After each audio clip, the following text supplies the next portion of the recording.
오늘의 마더와이즈를 시작해 보겠습니다. 기도로 시작합니다. 사랑의 하나님 감사합니다. 주님, 오늘 이 시간도 주님을 온전히 의뢰하고 나아갑니다. 온전히 예수님만 이 시간을 주장하여 주시옵시고 함께 하심으로 주님의 영광과 주님의 생명이 충만한 시간이 되게 하여 주시옵소서. 감사하며 예수 이름으로 기도합니다. 아멘. 한 주간 잘 지내셨습니까? 반갑습니다. 진짜 하루가 다르게 크네요. 우리 아가는 너무 사랑스럽습니다. 네. 자, 우리가 지난주에 결혼의 의미와 결혼의 기능과 결혼의 목적, 만드신 까닭 등에 대해서 우리가 한번 이렇게 쭉 훑어봤었어요. 그리고 오늘은 이제 남편과의 관계에 이제 들어갈 건데, 우리가 이제 그 결혼식을 했었던 그때를 다시 한번 생각을 해 봅시다. 자, 우리가 결혼식을 했었을 때, 남편의 가족과 아내의 가족이 양쪽으로 이렇게 갈라져서 신부와 신랑을 축하하기 위해 그 자리에 모였고, 그 다음에 우리는 그 갈라진 가운데 통로를 신랑과 신부가 입장해서 우리가 결혼식을 했었잖아요. 자, 거기에 대해서 우리가 이야기를 시작해 보려고 해요. 우리가 이번 주에 공과에서 공부했던 게 생각이 나실까요? 하나님과 아브라함이 언약을 맺었을 때에 하나님이 짐승을 제물로 삼아서 이렇게 가운데로 통로를 만드시고 양쪽을 갈라 놓으신 다음에 그 피 흘림을 인한 그 제단 사이를 하나님만이 이렇게 지나가셨어요. 내가 너에 대한 언약을 지키겠다라는 표식으로. 자, 그 모양을 띈 게 우리 결혼식의 모습이거든요. 양측의 신랑 신부의 가족들이 양측으로 갈라서 서고, 우리가 그 피 흘림의 그 언약의 통로를 신랑과 신부가 한 걸음 한 걸음 걸어가죠. 한 걸음 한 걸음 걸을 때마다 이전의 나의 삶과는 다른 새로운 나의 삶에 대한 기대와 소망을 가지고 한 걸음 한 걸음씩 이렇게 나아갑니다. 그래서 통로 끝에 다다랐을 때 우리 앞에 제단이 있죠. 주례하시는 분이 있고 이렇게 제단이 있잖아요. 제단에 딱 섰을 때 우리는 이제 제단이 있으니까 제물이 있어야 될 거 아니에요? 자, 제물을 올려드립니다. 제물이 무엇이었을까요? 신랑과 신부가 제물이 되는 거예요. 우리 자신을 이제 하나님 앞에 그대로 내려놓는 거죠. 나를 제물 삼아 하나님 앞에 드린다는 거죠. 우리는 그냥 그 시계에 형식에 맞춰서 그냥 가운데를 무대였던 것처럼 그냥 이렇게 신나게 걸어갔었고, 그냥 주라 선생님 앞에 서라고 하니까 그냥 의례껏 섰었던 걸로 기억이 나요, 저는. 하지만 우리는 이미 나의 어떤 모양과 나의 생각과는 상관없이 이미 하나님 앞에 내가 제물로 이미 드려졌던 거죠. 나와 같이 나의 신랑도 하나님 앞에 제단에 제물로 드려졌던 거죠. 그렇게 우리의 결혼 생활이 시작되었습니다.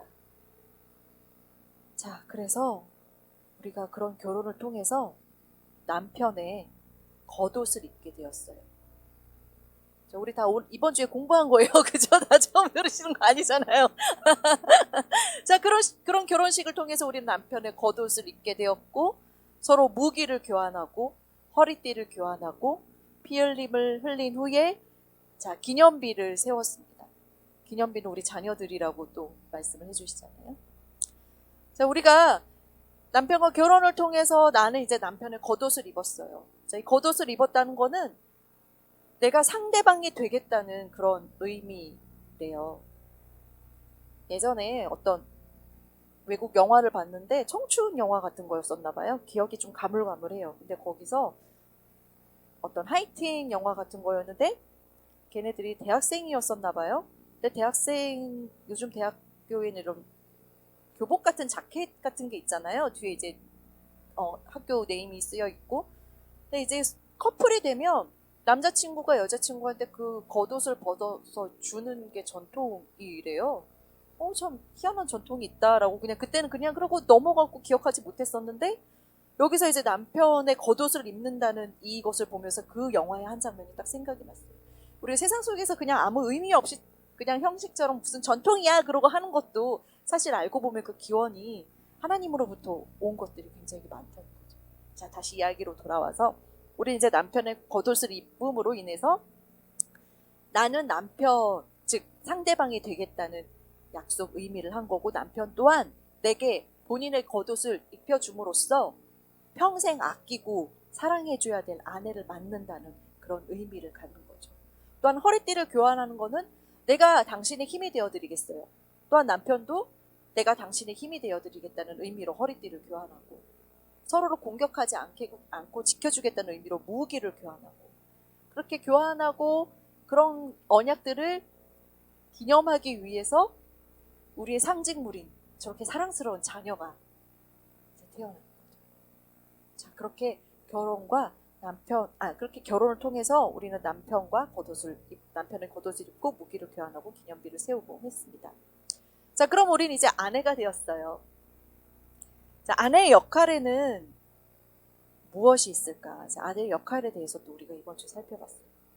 자, 아내의 역할을 살펴보기 위해서 우리는 다시 창세기로 한번 올라가 봅니다. 우리가 지난 시간에 창세기에서 하나님이 아담을 만드시고, 그래, 아담이 외로워 보이는 것 같아서 이제 다른 존재를 만들어 주셨는데, 그게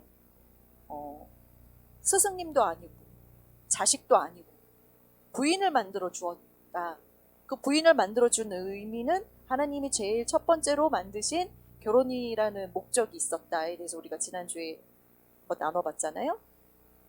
자, 그럼 우리가 이 아내의 역할로서, 남편에 대한 아내의 역할로서 그 창세기로 들어가 보면, 자, 그러면 하나님이 하와를 지으실 때 아담의 어떤 부분을 취해서 지으셨어요. 자, 그게 근데 뭐였을까요? 아담의 갈비뼈를 취해서 지으셨잖아요. 근데 저는 처음에 왜 하필 갈비뼈였을까? 우리 몸에는 갈비뼈보다 훨씬 더 단단하고 큰 뼈도 있고, 사람을 하나 더 만들려면 머리 반쪽을 띄어서 만들어야 됐을 것 같기도 하고, 그런데 왜 갈비뼈였을까? 갈비뼈가 제일 많아서 하나쯤 없어도 되기 때문에 갈비뼈를 지으셨나, 막 그런 생각도 했었어요. 근데 저는 마더와이즈를 하면서 너무 중요한 거를 이때 깨닫고, 제가 이 단어 갈비뼈라는 단어 하나로 남편에 대한 그런 방향이 확 전환되는 계기가 되었었어요. 자, 하나님은 그 많은 뼈, 우리 몸에 뼈가 몇백 개가 있다고 하더라고요. 그 많은 몇백 개의 뼈 중에 왜 하필 갈비뼈를 취해서 하와를 만드셨을까요? 시선이 자꾸 강탈돼요. 우리 하와는. 왜 하필 갈비뼈였을까? 자, 우리가 갈비뼈의 기능을 한번 보죠. 갈비뼈가 몇 개가 있죠? 제가 의학적으로는 좀 갈비뼈 안에는 생각해보니까 굉장히 중요한 장기들이 다 들어있어요. 심장, 신장, 네, 의학적으로 확실히 검증되지는 않았으니까 심장, 간, 허파, 신장, 이렇게 우리 몸에 필요한 굉장히 중요한 기관들이 갈비뼈 안에 다 모여져 있어요. 그 갈비뼈의 기능은 이 중요한 기관들을 보호하는 역할을 하더라고요. 특히 우리 마음의 심장을 보호하기 위한 역할을 하는 것이 갈비뼈였어요. 그래서 하나님이 하와를 만드실 때 갈비뼈를 취해서 만드신 이유가 이 심장을 보호하는 역할을 하라고. 즉, 우리 남편을 보호하는 역할을 우리 아내들이 감당하기를 하나님이 목표를 세우셨기 때문에 태초에 창세기에 하와를 만들 때부터 갈비뼈를 취해서 만드셨던 거예요. 자, 그러면 우리의 태도가 살짝 반성이 됩니다. 나는 얼마나 갈비뼈의 역할을 충실히 하고 있었을까? 내 남편을 얼마나 지키고 보호할 수 있었을까? 우리는 특히 우리가 집에서 아기를 양육하고 독방 육아라고 흔히들 그렇게 얘기를 하더라고요. 저는 근데 그 독방 육아라는 얘기 별로 안 좋아해요. 왜냐하면 육아 자체를 너무 노동시하는 것 같아서. 저는 그 육아가 여성으로서 사는 삶의 가장 큰 선물이라고 생각해요. 물론 어렵고 힘들어요. 네, 체력적으로도 힘들고 하지만 그만큼 생산적이고 귀하고 하나님이 주신 아주 뚜렷한 사명이 있는 일은 없는 것 같아요. 자, 어쨌든 다시 이야기로 돌아와서 와이프가 막 이렇게 집에서 이제 육아를 하다 보면 남편이 기다려지잖아요. 저는 그랬어요. 혹시 안 그러시나요? 남편이 너무 기다려져요. 출근 9시에 한 6시면 와야 될 것 같은데 그 6시가 왜 그렇게 안 오는 건지. 시계는 4시에서 멈춘 것 같고. 빨리 와야 내가 그동안 이 아이를 돌보느라고 힘들었던 일을 막 얘기할 수 있을 것 같은데. 그나마 6시라도 오면은 다행이에요. 어느 날은 약속이 있다고 늦게 오시고, 야근이 있다고 늦게 오시고, 그러다 보면 저녁에 오셔서 지쳐 쓰러서 잠드시고, 아침에 바삐 일어나 출근하시고. 와, 그죠. 그 남편으로부터 채워지지 않은 그런 갈급함에 나는 남편을 지켜줄 생각을 못했던 것 같아요. 근데 제가 이 갈비뼈라는 단어를 듣고 다시 곰곰이 생각해보니, 이 남편은 아침에 일어나서 바삐 출근하기 바빠요. 그럼 그 남편은 바깥에 나가서 아주 즐겁고 행복하고 기쁘고 막 그런 시간만 보내고 올까요? 아니거든요. 남편도 너무 힘들어요. 시달려요. 가서 저도 겪어보지는 않았지만 상사에게 쪼이고 뭐 밑에서 쪼이고 양옆으로 압박하고 얼마나 스트레스가 많았겠어요. 겪어보셔서 많이 공감하실 수 있잖아요. 그죠? 가끔 평일에 점심때 이렇게 교회로 이렇게 나가보면 좋은 식당이 아니면 좋은 분위기 좋은 카페에 제가 그냥 예로 드는 말씀입니다. 카페에 좌석들이 꽉 차 있는데 대부분이 여성분들이세요. 여성분들은 그래도 잠깐은 나가서 바람도 쐬실 수 있고 수다도 떨 수 있고 스트레스도 풀 수 있고 물론 우리 남자들도 우리 남편들도 점심시간에 그런 시간을 가질 수 있겠지만 우리가 조금 더 남편을 이해해 보자면 우리가 집에서 자녀를 돌보고 있는 시간, 자녀를 양육하고 있는 시간, 우리 남편 또한 바깥에 나가서 힘들게 고되게 땅 파고 흙 파고 일을 하고 돌아온다는 거죠. 그렇게 집에 딱 돌아왔을 때 우리는 우리의 이제 갈급함을 풀어야 되잖아요. 이 막 여자는 하루에 몇 마디 이상 말을 해야 된대요. 그러면 들어오자마자부터 막 시작해요. 여보 오늘 누가 어쨌고 우리 애기 어쨌고 저쨌고 이야기를 내 이야기만 막 열심히 하다 보면 이 남편이 하루 종일 무슨 어려움이 있었는지 어떤 생각으로 고민을 했었는지 혹여는 어떤 기쁜 일이 있었는지 미처 들어주지 못하고 하루가 끝나는 경우들이 있더라고요. 제 예를 드는 겁니다. 그러다 보니 내가 남편을 지켜주지 못했다는 그런 반성이 많이 되더라고요. 우리가 누구를 지켜주고 누구를 이해하려고 하려고 하면 그 사람의 입장이 되어보는 게 가장 좋은 것 같아요. 그죠? 제가 이 마더와이즈를 처음 하기 전에 그 상대방이 겪었던 일을 겪어보면 조금이라도 맛보면 훨씬 더 이해를 할 수 있는 우리의 지경이 넓어진다고 얘기를 했었던 적이 있잖아요. 그렇게 우리가 한번 남편을 조금 더 이해해보고 그다음에 남편을 좀 지켜주도록 하자는 거죠. 자, 그리고 또 우리가 친구들을 만나거나 오랜만에 친구들을 만나거나 아니면 뭐 언니들을 만나거나 동생들을 만나거나 그러면 우린 자연스럽게 어떤 주제로 이야기를 하게 되죠? 자녀들에 대한 주제로 이야기를 하거나 이제 남편에 대한 이야기를 하거나 서로의 가족들에 대한 이야기를 하거나 자, 그런 경우에서도 우리는 갈빗대의 역할을 충실히 잘 할 수 있어야 된다는 거죠. 어느 날은 제 친구가 와서 결혼 초였어요. 결혼 초였으니까 할 말이 얼마나 많았을까요? 자, 저하고 이야기를 막 해요. 나는 이런 게 정말 마음에 안 들어. 내 남편은 양말, 치약 뭐 이런 걸로 맨날 툭툭거리더라고요. 이런 거 저런 거 정말 귀찮아. 너무 귀찮아. 막 이제 본인 남편의 흉을 막 봐요. 그럼 저도 이제 맞장구 쳐줘야 되잖아요. 아이고 어쩌냐 힘들겠다 고생하겠다 네 남편은 왜 그런데니 한번 말하면 좀 바뀌지 라고 막 맞장구를 쳐주다 보면 이 친구가 자기의 맞장구를 쳐주니까 기쁘고 즐거워야 되잖아요. 위로가 돼야 되잖아요. 근데 친구의 표정이 점점 어려워져요. 어두워져요. 그 결국에 하는 말이 그래요.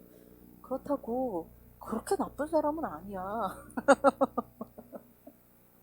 그러니까요. 우리가 누군가와 이야기할 때도 이런 남편의 이름을 지켜주는 거, 남편의 지위를 지켜주는 거. 물론 우리가 친구들한테, 우리 엄마한테, 아니면 뭐 언니한테 이렇게 이야기를 하면서 해소를 할 수는 있어요. 해소를 할 수는 있는데 내 마음의 중심은 내가 알잖아요.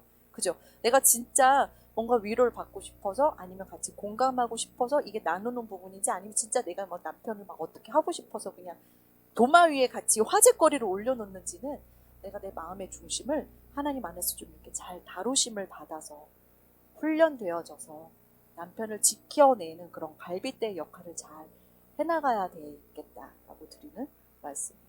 자, 그래서 아내의 역할은 첫 번째는 남편의 갈비뼈로서 남편을 지지해주고 남편의 마음을 지켜주고 남편을 보호해주고, 그것이 남편의 갈비뼈의 역할로서 아내의 역할이겠죠. 자, 그럼 두 번째는 남편의 갈비뼈를 지켜주고, 또한 두 번째, 우리가 이번 주에 했던 것 중에 소제목이기도 해요. 복종. 복종 제대로 이해하기. 복종. 자, 복종이란 이야기를 들으면 여러분은 느낌이 어떠세요? 좀 이렇게 긍정적이세요? 부정적이세요? 긍정적인 분은 이미 성화가 많이 진행되신 분이라고 단연 이야기 드릴 수 있어요. 자, 복종 이야기, 복종이란 단어를 들으면 저는 자꾸 그 장면이 생각이 나요. 그 이슬람권에 가마니 같은 거 뒤집어 쓴 부인들, 이렇게 망사로 눈만 겨우 내놓은 그런 부인들, 그렇게 복종의 의미가 저한테는 굉장히 부정적인 의미였거든요. 근데 그것이 나는 복종에 대해서 왜 그렇게 부정적일까라는 것을 되짚어 봤을 때, 우리가 이 세상에서, 이 사회에서 복종의 의미를 그렇게 은연중에 학습을 받았던 것 같아요. 복종, 순복, 순종. 사실 우리가 순종만큼 아름다운 일이 없고 순종만큼 안전한 일이 없거든요. 누구에게 순종하느냐? 하나님께 순종하는 것만큼 그렇게 아름답고 안정적인 일이 없는데, 또 그만큼 그거를 아름답고 완전한 일이기 때문에 마귀가 순종이란 단어, 복종이란 단어를 많이 좀 이렇게 흐트러 놓은 것 같아요. 자, 우리가 다시 복종의 의미, 순종의 의미를 다시 되짚어 보자는 거죠. 복종은 아주 단순해요. 그냥 결정권을 드리는 거예요. 내어드리는 거예요. 복종이 어떤 보수적인 의미에서 뭐 남자와 여자를 차별하기 위한 개념이라든지, 아니면 뭐 상하 관계를 나누어서 뭐 주인과 하인들의 그런 복종의 관계라든지, 사실 그런 건 아주 편협한 의미고요. 복종은 그냥 내 결정권을 드리는 거예요. 하나님께. 또 하나님이 머리로 세우신 남편에게. 그러면 우리가 복종이 좀 이렇게 너무 이렇게 자존심 상하고 내가 나를 막 이렇게 막 무릎을 꿇고 들어가야 하는 그런 어려운 복종의 의미가 아니라 조금 더 쉽게 할 수 있는 일이 되지 않을까 싶어요. 복종, 순종. 우리는 복종을 명령받았어요. 애석하게도 복종을 명령받았어요.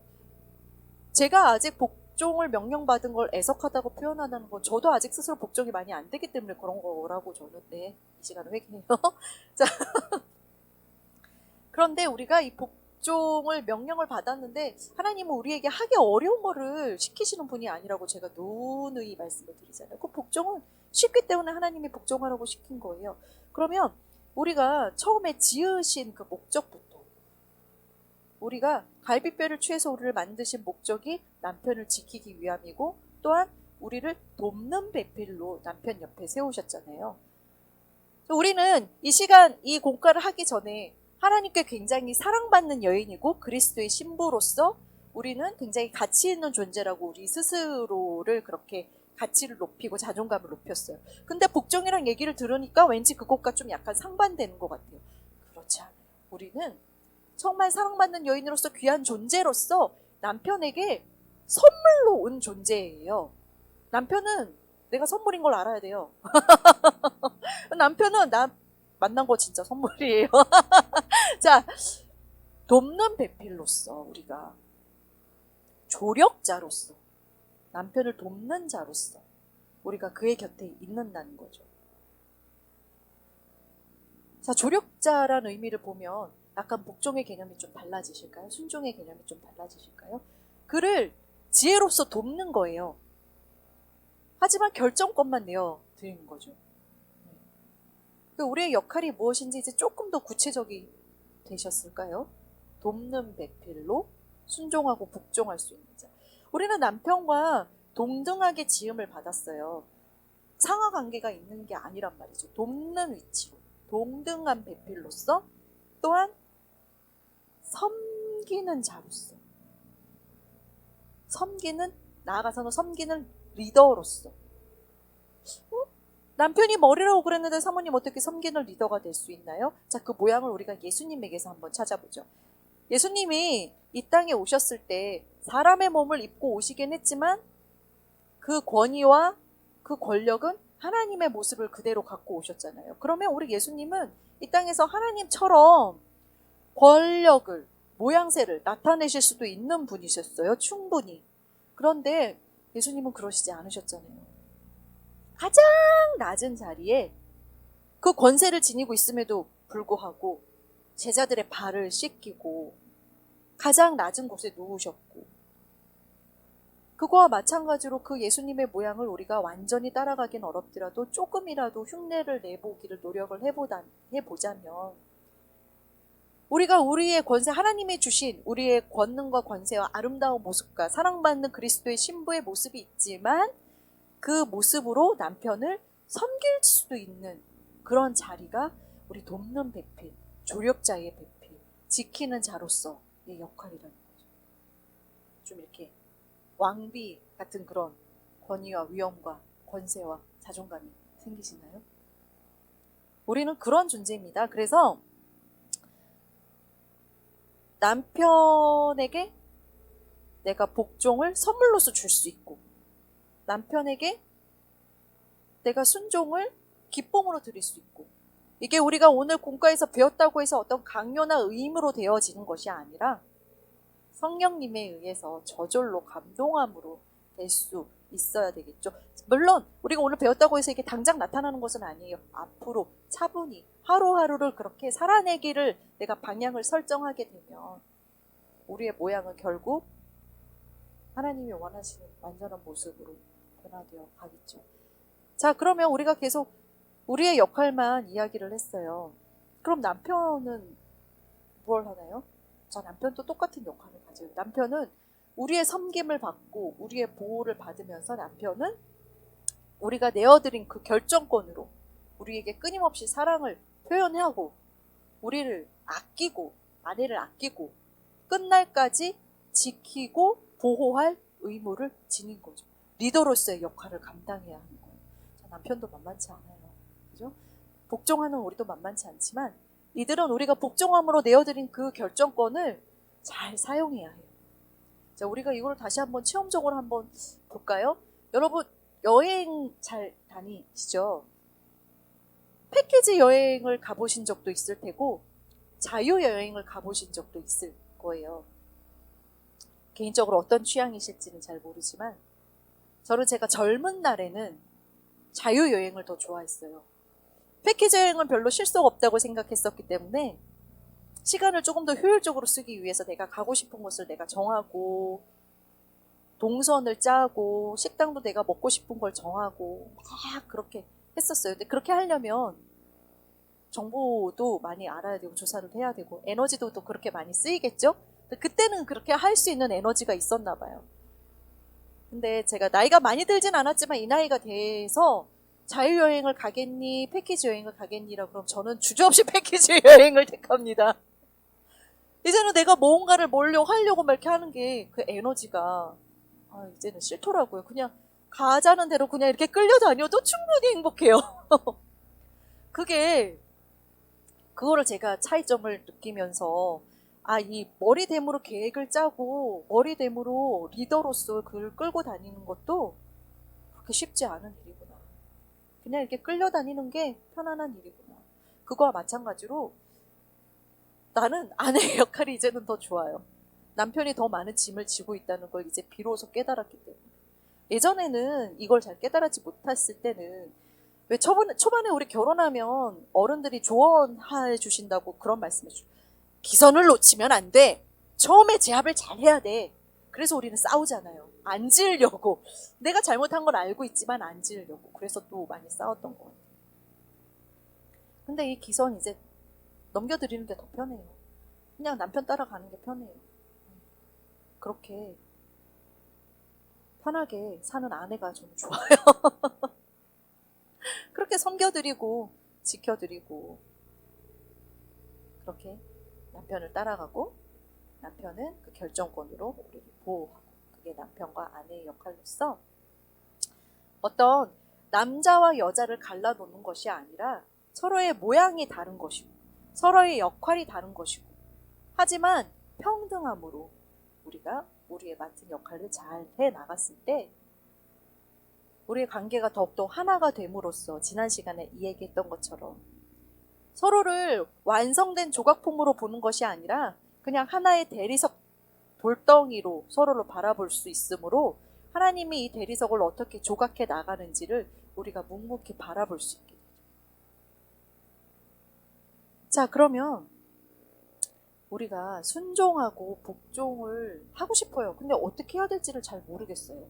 그런 방법, 그런 것들은 이제 아주 주관적인 것이기 때문에 남편과 아내가 많이 서로 다루어지고 많이 이야기해보고 싸워보기도 싸우고, 그러면서 내 안에 있는 그런 것들이 끄집어 나오면서 더 하나님 앞에 다루심을 받고, 그러면서 이제 내가 얼마나 이기적이고 나의 중심적인 사람인지를 발견하게 되는 거죠. 제가 사랑하는 책이 하나 있어요. 거기 책에 자기 중심성과 복음에 대해서 이렇게 정리를 해놨는데 너무 마음에 와닿아서 한번 이 시간에 같이 나눠보려고 읽어드려 볼게요. 자기 중심성은 상대방의 이기적인 면모에 대해서는 예민하게 반응하고 불쾌해하고 억울해하고 낙담하지만 자신도 똑같은 성질을 가졌다는 점은 보지 못하게 만드는 특성을 가지고 있다. 영락없는 제 모습인 것 같아요. 하지만 반면에 복음은 우리에게 만족을 주고 우리 내면에 충만한 기쁨을 부어주고 그것으로 인해서 관계에서 기대하는 만큼 만족을 얻지 못하더라도 닥달하지 않고 배우자를 너그럽게 대할 수 있게 해준다. 자, 이게 이 시간의 결론인 것 같아요. 우리 마음에, 우리 영혼에, 우리의 사랑의 양동이에 우리가 앞서 배웠던 하나님의 관계로 인해서 하나님의 사랑을 끊임없이 계속 재충전을 받는다면 내가 내 남편을 구세주로 보지 않아도 돼요. 내가 어느 순간 내 남편을 예수님으로 보고 있었고 내 남편이 나만의 진짜 어떤 구세주, 예수님이 되어주기를 바라고 있었던 것 같아요. 나를 이 세상에서 좀 행복하게 해줄. 하지만 그것은 처음부터 방향이 잘못된 거예요. 나의 욕구를, 나의 빈 양동이를, 나의 새 가죽 부대를 채울 새 포도주는 하나님으로부터 공급을 받는 거고, 또한 마찬가지로 남편도 아내에게서 뭔가를 공급받으려고 하다 보면 남편도 분명 불만이 생기겠죠. 이 남편도 그 영혼의 갈급함을 하나님으로부터 채움받고, 그렇게 서로가 하나님의 관계 안에서 돈독해지면 우리가 자기가 갖고 있는 자기 중심성을 경계하고 복음으로써 채워져서 더 하나님 앞에 완성되어지는 모습을 서로 닥달하지 않고 좀 객관적으로 볼 수 있게 되는 거죠. 여기서 하나의 또 의문점이 들 수 있어요. 사모님, 근데 그게 그렇게 말처럼 내 남편이 변하는 게 쉽게 보이지 않고 내 남편이 내게 복종할 만한 그릇이 되지 않아서 나는 그게 굉장히 어렵고 힘들어요. 내가 신앙적으로 더 반드시 서 있는 것 같고 내가 하나님과 관계가 더 깊은 것 같은데 그래도 내가 남편에게 복종을 하고 이 남편의 때를 기다려야 할까요? 라는 질문에 저는 네 라고 대답해드려요. 왜냐면 그것도 근본적인 질문으로 돌아가 보면 남편을 향한 하나님의 계획을 앞서는 나의 조급함과 나의 이기성이거든요. 하나님의 절대성을 신뢰하지 않은 불순종이거든요. 남편의 시간을 하나님의 계획대로 바라봐 주는 것. 하지만 내가 하나님이 굉장히 선하신 분이라는 것을 신뢰를 한다면 그 시간을 인내함으로 기다릴 수 있게 됩니다. 자, 우리가 그렇게 남편에게 복수하지 말고 복종하기로, 우리 남편의 가장 연약한 부분, 가장 취약한 부분, 어디를 건들면 가장 아파할지는 누가 가장 잘 알아요?